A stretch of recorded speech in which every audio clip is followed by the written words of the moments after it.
I can never be depressed if I never slow down. Speed is extremely important. Speed defies gravity. How does a plane fly through the air and defy gravity? Speed. It's moving too fast to fall. If you're always attacking life, if you're always doing things, if you're always making more money, if you're always traveling the world, doing this, doing that, new car, here, there, new podcast, meeting James English, boom, boom, boom.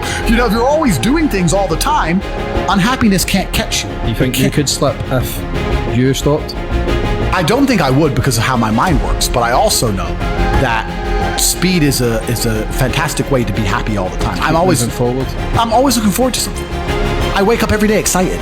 I'll go do this today. I'll go do this today. I'll go do this today. And I very much live my life in a frame of, no, I have to do this. It's very much I get to do this. There's another thing that a lot of people make a mistake with when I talk to them, like, I have to go to work today. Change your language.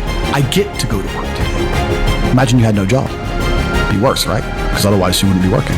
So you get to go to work. I have to fix the car. At least you have a car. You get to fix your car. Most people don't got one. I have to go get the kids. You get to go get the kids because you have these beautiful children who love you. You understand? People's even their own language is wrong. The world can be framed. Maybe I'm completely crazy. Maybe I'm full of shit, like you said. Maybe I am. But the frames I've installed in my mind are all beneficial to me. So if that makes me crazy and full of shit, good. Because I can't become depressed. So you can sit there and tell me I'm full of shit while you're depressed, and I'm happy.